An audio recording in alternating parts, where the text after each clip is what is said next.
కంటికి smart care, మీ లుక్కి perfect pair. Mister Opticals, your style ఆ విజన్. ఒకసారి ఫోన్లో ఒక అతను చేసి 100% లవ్ చేసిన తర్వాత ప్రకాష్ రాజ్ గారి పక్కన వైఫ్ క్యారెక్టరు మీరు ఒక 5 ఉంటారు కాంప్రమైజ్ అయితే అని అంటే నేను దేనికండి నాకు అసలు అంటే కొంచెం తెలివిలేని అతను పేరు కూడా ఎవరో భాస్కర్ అతని పేరు అంటే మనిషి తెలియదు నాకు ఎదురుగా చూడలేదు ఫోన్లో. ఇప్పుడు భాస్కర్లు అందరూ హోల్డ్ దగ్గర పెట్టుకుని చూస్తారు ఇది అన్నారు వచ్చిన కాల్ అయితే నిజం నేను ఏది ఉన్నది ఉన్నట్టు చెప్తా అంటే మీకు 100% లవ్లో కూడా అలాంటిది ఏం లేదు. 100% లవ్లో 25 days చేసాం, వెళ్ళాం, సుకుమార్ గారు బంగారంలాగా సెలెక్ట్ చేసుకున్నారు, అక్కడ మేము చేసుకున్నాం వచ్చాం. సాత్విక్ ఇప్పుడు హీరో చేస్తున్నాడు, అందరు పిల్లలందరిని ఆడిస్తూ నాకు చాలా సరదాగా ఫన్గా ఉండేది. నన్ను ఎక్కడ కూర్చోబెట్టి నేను ఎప్పుడు అలా అనుకోలేదు. మేము జస్ట్ అక్కడ ఇలాగా కార్ పార్కింగ్కి డౌన్ ఆ ఇంట్లో అక్కడ చేసామన్నమాట. ఇలా డౌన్ ఇలా ర్యాంప్ ఉండేది, అక్కడంతా చైర్లు కుర్చీలు వేసుకొని కూర్చుని ఉండేవాళ్ళం, ఫుడ్ అక్కడ తినేసేవాళ్ళం. వాళ్ళను 2 తిన్నానంటే నేను తినిపించేదాన్ని. నాకు అలాగా ఏదో సరదాగా ఉండేది, అలా చేసేసుకొని ఆడుతూ పాడుతూ చేసుకొని వచ్చాం. అతను అంటారు మీ 100% లవ్లో మాకు తెలుసు అని. సరే వాళ్ళని అడగండి, వాళ్ళతో ఫోన్ చేయించండి. నేనైతే సారీ అండి అంటే ఇంక అప్పటికి నాకు అర్థమైపోయింది మనం గొడవ ఆడి ఇంకోటి చేసి ఏం లేదని. ఆ తర్వాత ఇంకెప్పుడు అలాంటి అడగడం కూడా అలా అడిగాడు. అలా 5 ఉంటాము అంటే నేను సారీ అండి అలా అడిగితే ఏం చెప్తాను సార్ నేను, నాకు అలా డిసైడ్ అయితే అదే పని చేసుకుంటాము, డబ్బులు బాగా ఎక్కువ వస్తాయి, నాకు అలా డిసైడ్ కాలేదండి ఇప్పటివరకు అయితే అని చెప్పాను. అతను ఏమన్నాడు మరి లాస్ట్లో? అంటే నేను గుచ్చుగుచ్చి అడుగుతున్నా అంటే చూసుకోండి మరి మంచి ఆపర్చునిటీ పర్లేదండి ఇంకోటి వస్తుంది, అది కాకపోతే ఇంకోటి చేద్దాం, సారీ అని చెప్పాను. ఇది చాలా పెద్ద చీడపురుగు లాంటి ఈ సంస్కృతి. అంటే అది సంస్కృతి ఇక్కడే కాదండి, ప్రతి చోట ఉంటుంది ఇలాంటివి. మనకు బయట ఓన్లీ మీడియాలో వచ్చేది ఎందుకంటే మూవీస్ లైమ్లైట్లో ఉంటాం కాబట్టి లైమ్లైట్లోకి వస్తుంది. ఇలాంటివి బయట ఉంటాయి, సహనట్లు ఉండవండి, ఎందుకంటే ఉంటారు వాళ్ళని దూరం నట్టలేము, పక్కన యాక్ట్ చేయాలి. నెడుతుంటారా? అయ్యో అసలు స్టార్స్ నెట్టడం అనేది వేరే, అది ఇంకొకటి చెప్తాను నేను. కెమెరా సిండ్రోమ్ ఉన్న వాళ్ళు ఉంటారు, అది వేరే. సహనట్లు మగవాళ్ళు ఉంటారు, వాళ్ళు భుజాలు రబ్ చేస్తారు, వద్దనే ఎలా పక్కన నుంచోవాలి, అదే ఒకళ్ళు వచ్చి తోసేస్తూ ఉంటారు మన వాళ్ళకే కెమెరా కావాలి. అది కూడా ఉంది, అది ఖచ్చితంగా. ఆడవాళ్ళు ఫ్యామిలీ అంటే దండం పెడతాను నేను. ఫ్యామిలీ ఉన్న దగ్గర అయితే everybody wants to be in front of camera. Director ఒక పొజిషన్ చెప్పాలి, అక్కడ ఉండాలి, నువ్వు అక్కడ అంటారు, పక్క వెళ్ళగానే డప్రప్రప్రప మనం తోసేస్తాం, నేను ఇక్కడున్నా అని చెప్పి. బాబోయ్ ఇది కష్టమే. అంటే ఇవన్నీ మనం రిజిస్టర్ చేసుకుంటూ మాట్లాడకుండా ఉండలేము, వదలలేము, వర్క్ వదులుకోలేరు.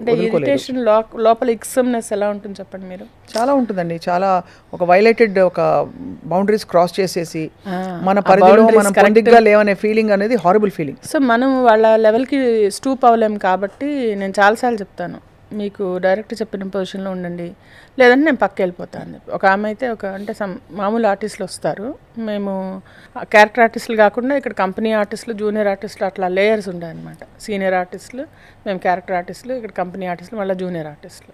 ఈ కంపెనీ ఆర్టిస్టులు వస్తారు కదా, ఒక ఆమె అయితే మాధవి గారు మీరు నన్ను కవర్ చేస్తున్నారు, ఇది మన ఎవడు షూటింగ్ అప్పుడు ఇలా ఏదో మేము 4 ఇలా ఒక దుంగ లాంటిది ఎత్తి ఒక విలన్ని మీద వేస్తామన్నమాట, అదొక ఫైట్ సీన్ లాంటిది. అలా చేసినప్పుడు ఆవిడని కవర్ చేస్తుందంట నేను ఎక్కడ పెట్టుకోవాలి చెయ్యి, ఇలా కాకుండా ఇలా పెట్టుకోనా, ఇలా పెట్టుకుంటే పక్కన వాళ్ళు ఉన్నారు, 1 2 3 4 మెత్తాల దొంగ, ఈ చెయ్యి కవర్ చేస్తుంది, నేను ఈ చెయ్యి ఇలా పెట్టుకొని ఇలా ఒక చెత్త ఎత్తుకోవాలా, అవన్నీ డైరెక్టర్ చూసుకోవాలి యాక్చువల్లీ. అంటే రజిత గారు ఉన్నారు, ఆవిడ చెప్పారు, నువ్వు కావాలంటే నేను కెమెరా ముందు పెట్టుకుంటారు డైరెక్టర్కి కావాలనుకుంటే, లేదంటే ఎక్కడ ఉన్నావో అక్కడ ఉండు అని చెప్పారు.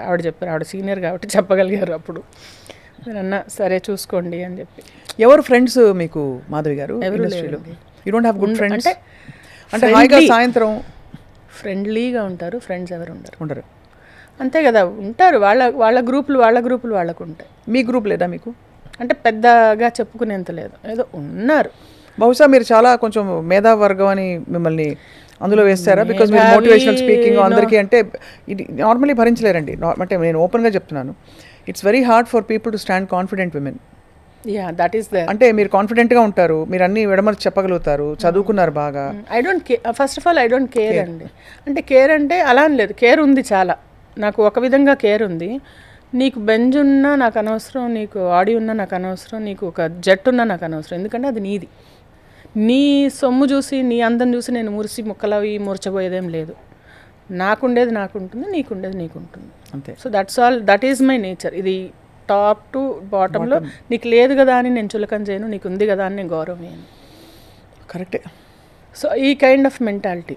సో దీనివల్ల నేను అబ్బా అరే రే ఎంత ముద్దుగా ఉన్నావు ఇలాంటివి రావు నా అంటే బాగుంటే సూపర్ బాగున్నావు అని అంటాను తప్పితే ఇంతకు మించి నేను అతికిమేళ మనకి రాదు. అది ఎక్స్పెక్ట్ చేస్తారు కాబట్టి మీరు పూతలు రావు నాకు, పూతరేకులు ఇవ్వను నేను. సో నాకు సో మేబీ అదొకటి ఇరిక్సం ఉండొచ్చు. అండ్ దెన్ ఎక్కడ గొడుగు ఎక్కడ ఎండక గొడుగు పట్టడం కానీ ఇలాంటివి అంటే కొంచెం చీప్ ట్రిక్స్ నా దగ్గర లేవు, అంటే బ్లడ్లో లేదు. It's not in my blood. Or ఎవ్వరు అసలు ఇండస్ట్రీ వాళ్ళు లేరు. నాకు ఇది ఈ సైన్స్ అర్థం కావాలంటే టైం పడుతుంది కొంచెం. అంటే ఆ పెనిట్రేషన్, ఆ స్వీట్నెస్, ఆ ఎక్స్ట్రా షుగర్ కోట్ అనేది రాదు మనకి. అదే కరెక్టే. అదే అది నేచర్లో లేదు కాబట్టి మీరు అయితే మీరు politically I'm what I'm, which is what makes you so confident. అయితే మాధవి గారు, మీరు అప్పుడు మిర్చిలో నటించిన ప్రభాస్ గారికి ఇప్పుడు ప్రభాస్కి see the shift in his image, his aura, what you feel? I feel great. అంటే గుడ్, అంటే అలా కలిసారా అప్పుడు ప్రభాస్ గారిని? కలవడం అంటే అదే షార్ట్ చేసాం కదా అప్పుడు, మన సీన్ బాగా చేశారండి అన్నారు. అంటే ఆ నైట్ ఒక సీన్ అయ్యా అని వెళ్తాను వాళ్ళ ఇంటికి, రాళ్లతో కట్టిన ఇంట్లో రాళ్ళు మాత్రమే ఉన్నారనుకో అని చెప్తాను ఒక డైలాగ్. ఆ సీన్ బాగా వచ్చిందండి అని చెప్తారు. అసలు ఇంకా నాకు చాలా అంటే ఐఎమ్ వెరీ, వాళ్ళ ముందు మాటలు కూడా రావు నాకు, అంటే మనం ఎంత అన్నట్టు ఉంటాం. అదే I know my place. And he such thorough gentleman. Yeah he is. ఎంత పద్ధతిగా ఎంత బాగుంటారు Prabhas. But I'm very glad Prabhas garu, Ram Charan గారు, జూనియర్ ఎన్టీఆర్ గారు, పాన్ ఇండియా అంటే ఆయన రాజమౌళి గారు అంతలాగా అక్కడికి వెళ్ళిపోయింది. అది అల్లు అర్జున్ గారు, పుష్ప 2కి. వీళ్ళలో ఎవరెవరితో యాక్ట్ చేశారు మీరు? అందరితో చేశాను. అందరితో చేశారు. జూనియర్ ఎన్టీఆర్ గారితో తప్ప రామ్ చరణ్ గారితో చేశాను. రామ్ చరణ్ గారితో మన ఎవడు ఫేస్ ఆఫ్ కదా, బన్నీ కూడా ఉన్నారు కదా అందులో. బన్నీ కూడా ఉన్నారు. బన్నీ గారితో అయితే 5 మూవీస్ చేశాను. Bunny is also such a gem. అస్సలు gem and very down and simple. చాలా సింపుల్ అండి, చూశాను. చాలా సంస్కారవంతంగా ఉంటారు. ఎగ్జాక్ట్లీ. నేను ఒక 2 సార్లు ఇంటర్వ్యూస్ అప్పుడే కలిశాను. But they are all very great actually. ఈ జనరేషన్ హీరోస్ అందరూ దే ఆర్ అంటే చాలా చక్కగా నేర్చుకుని కల్చర్డ్గా ఉంటున్నారు, చాలా బాగుంటున్నారు. సో అయితే మరి యూ హ్యావ్ 300 సినిమాల్లో మీరు ఇతర భాషల్లోకి వెంచర్ అయ్యారా? తమిళ్లో ఒక 2-3 చేశాను. తర్వాత భోజ్పూరి మూవీ ఒకటి చేశాను. కన్నడది ఒకటి మూవీ చేశాను. అంటే ఇంకా రీసెంట్గా ఒక సౌత్ మేనేజర్ ఒక అతను టచ్లోకి వచ్చారు. బట్ ఏమో అవి వచ్చే వరకు నమ్మకం లేదండి. ఏదన్నా మన చేతికి వచ్చి కెమెరా ముందు వచ్చి మనం చేసామంటే చేసామన్నట్టు ప్రాజెక్ట్స్ అది.